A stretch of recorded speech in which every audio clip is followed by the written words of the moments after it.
Hello everybody and welcome to Gene's Reviews from a regular dude here in my car. If you're already subscribed, thank you very much. If you're not subscribed yet, please think about doing so and make sure you tap that bell icon so you can be notified every single time I upload a new video. Also, give me a thumbs up if you don't mind. It really helps with the YouTube algorithm. And if you watch this video all the way till the end, I have a special treat. I have a joke at the end of every single video. Make sure you watch it to the end because that also helps with the algorithm and they'll push it out to more people. Okay, today we're going to check one out from top 5 scary videos. This is top 5 scary cults that still exist in 2024.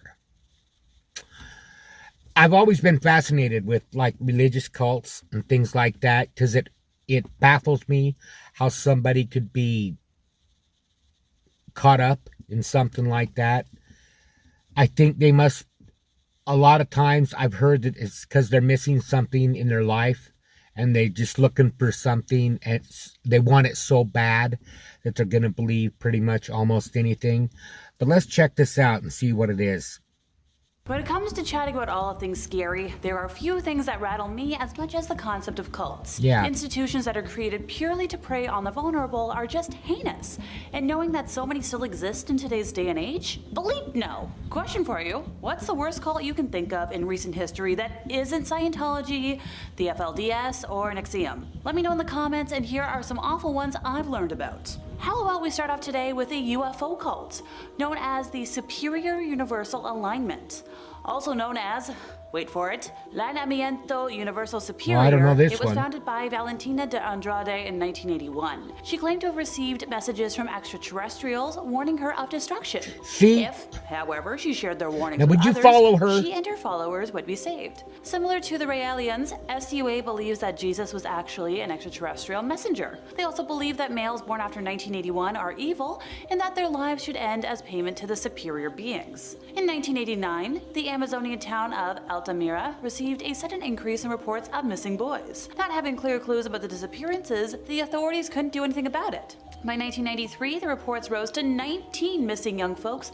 with no trace or clue as to find them. By that time, the bodies of 5 of the missing were found dead with signs of torment and castration, and it was determined that these killings were connected to the medical guild because the castration seemed to be made by a medical expert. But other than that, nobody knew anything and there was no evidence. So the authorities opened an investigation and began to connect the dots between the killings and those who were missing. The bodies of the boys were identified as homeless ones who had worked in the streets, but most of the missing ones had been reported by their families. Were they This born fact after unsettled and 81? confused the detectives in charge of the investigation, and they were like, okay, both cases can't be related, because who's so depraved? Well, all their efforts weren't really doing much until one day. One boy came to them and was like, hey, I escaped from my captors, let me tell you everything. The brutality described seemed as if it was ripped from the pages of a horror novel. Some of the atrocities that he suffered that I can say included the castration, obviously, and mutilation, everything else I can't say. He also explained that other victims were impaled to death and their organs were extracted and sold to the black market. Some unofficial versions state that the captors even ate the organs, but there's no official confirmation on that front. Brazilian society was shocked when the victim identified those in charge, since a lot of the folks identified were respected members of society. We're talking 2 doctors, a wealthy businessman, a police officer, and Valentina de Andrade. The leader of the group managed to escape from justice when she presented a very convincing alibi, stating that she wasn't in town when the killings took place. She was exonerated, and now she's happily guiding her increasing flock of followers who simply ignore these crimes. Great. Wow. Good leader. Moving on to the Nubian Nation, which was a black supremacist cult, but instead of enacting a race war, its leader, Dwight York, mostly used it to amass a stable of young body-selling service type SLAVES. So York began founding several black Muslim groups back in New York in 1967 and changed his teachings and names of his groups many times, incorporating concepts from Judaism, Christianity, UFO religions, New Age, and many esoteric beliefs.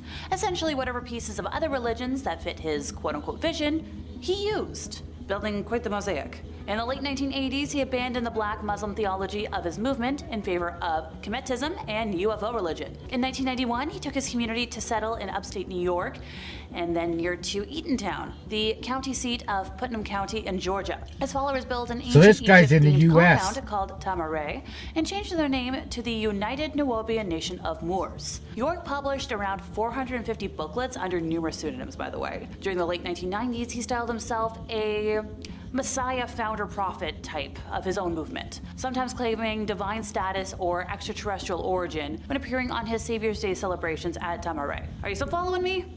Swell, because we're far from done. By the year 2000, the United Nuwaubian Nation of Moors had around 500 followers. Granted, they did draw thousands of visitors for Savior's Day ceremonies. Now, the followers kind of declined steeply after York was convicted of numerous counts of bad touching young people, racketeering, and financial reporting violations, and sentenced to 135 years in federal prison in April of 2004. The compound was sold under government forfeiture and demolished, and the Southern Poverty Law Center officially designated this group as a hate group. The group has taken numerous names, though, throughout its history, including, let's see if I can get this right, Ansaru Allah Community, Holy Tabernacle Ministries, Yamasee Native American Moors of the Creek Nation, which was also used in Georgia when York always claimed seems to go back to via Egyptian migration and intermarriage with the ancient child Lamech, and we've already talked about Nuwaubian Nation of Moors. ST, By the way, York is still in prison or for SA, like, bad however things, you want but to his say it. followers have continued popping up over the years, mostly after How they do can that crimes. be Great. religious? As of How 2010, can that some be factions of the subculture in the United States godlike? appear to continue to support York, portraying his conviction as a conspiracy by the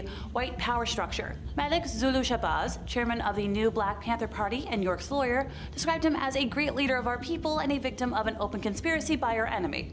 So make of that what you will.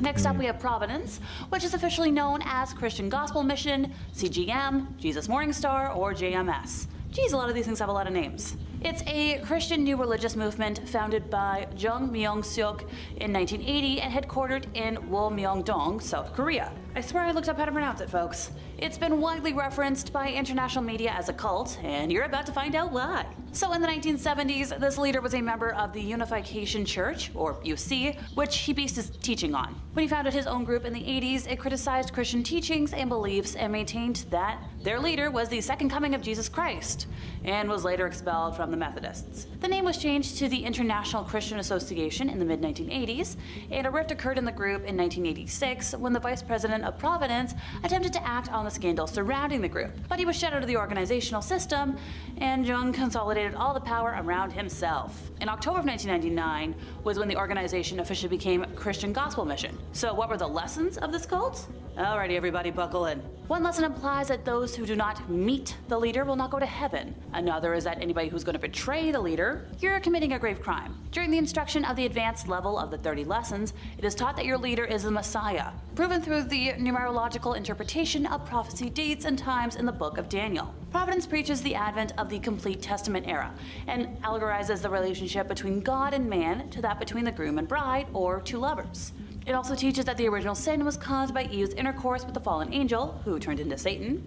And Providence teaches that this can be redeemed by having intercourse with your leader. Oh yeah, forgot that I little think thing. a lot of these The leader of all this actually was found to believe this force female stuff too. A followers lot to of have these coitus cult with them leaders. as a religious behavior meant to save their souls. I in the think a Korean lot of court them law. don't Former members have believe what stated they're or testified preaching, but that young I think quite and a few attractive do. women were presented to their leader as gifts, with whom So he that makes coercively them- engaged in icky acts, which was explained to them as a purification rite. So in April of 2009, our crazy leader was convicted of harming someone in the R-word way by the Supreme Court of Korea and sentenced to only 10 years of imprisonment. He was released in February of 2018, and following his release from prison, the Korea Post reported that the Providence Faith Movement had reached more than 70 countries. Before I get sick, we're moving on to the Nation of Yahweh. I've seen this In 1978, Hulan Mitchell Jr. left the Nation of Islam because it just wasn't extreme enough for him. He rechristened himself Yahweh Ben Yahweh and founded the Nation of Yahweh. Try saying that 5 times fast. The group is classified as another black supremacist cult by the Southern Poverty Law Center and as an official cult by the Miami Herald. Swell. The SPLC has criticized the beliefs of the Nation of Yahweh as racist, stating that the group believes that black people are the true race and that whites hold wicked powers. They've apparently calmed down a bit in recent years, but the belief still seems to hold. The SPLC also claims that the group believes that Yahweh Ben Yahweh had a mission to vanquish whites and that it held views similar to those of the Christian identity movement, which believes that Aryans are the true bad guys and non-whites are devils. It got to the point where Yahweh proved so popular that he got his own day in Miami. But then he started commanding his followers to kill for him, went to prison for conspiracy to commit killings, and died shortly after his release. He still has a handful of followers in Miami though, although their activity seems to be mostly limited to like, Yahweh's the best, and posting memes about bad things and homophobic scourges on their Facebook page. The group is reportedly spread throughout the US and no longer concentrated in one location. More recently, the group appeared in the news back in 2012 after Michael the Black Man, real name Maurice Woodside,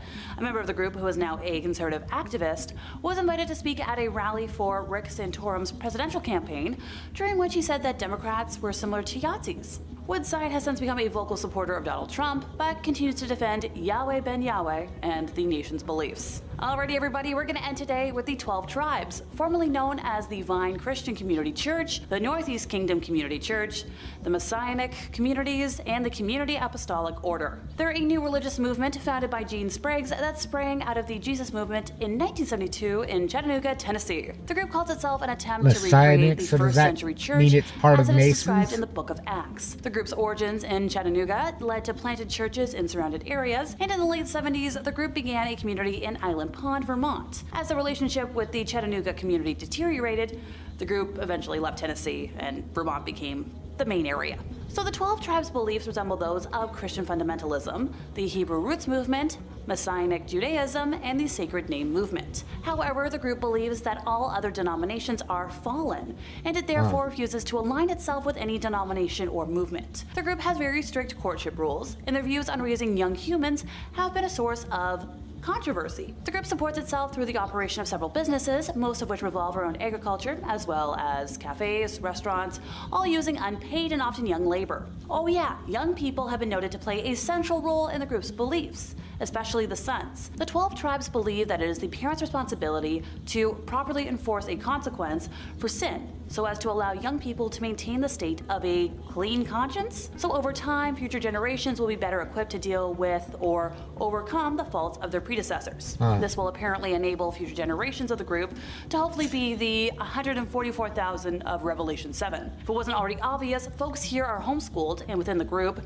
young people are apprenticed to elders by the age of to be trained in crafts and specialized labor. The group acknowledges using corporal punishment with a reed-like rod, like a balloon stick, across the rear end, and many former members say punishments can include severe repetitions to the point of fluid release or collapse, and are often repeated daily. The group has obviously ignited controversy and garnered unfavorable attention regarding their practices and accusations of harm. They've been criticized for their beliefs and practices, including for their supremacist views towards Black and Jewish people outside of their membership. The group's teachings have been characterized as racist, misogynistic, and homophobic. And ex-members report excessive corporal punishment, failure to stop harm, and exploitation of followers for labor. Some governments and advocacy groups have labeled the group a cult, and well, I can see why. Yeah. And that brings us to the end of our time once again, and my brain has officially...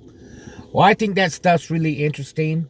As far as my thoughts on, like, religion and stuff like that, I don't really follow any one religion. I was born and baptized LDS, but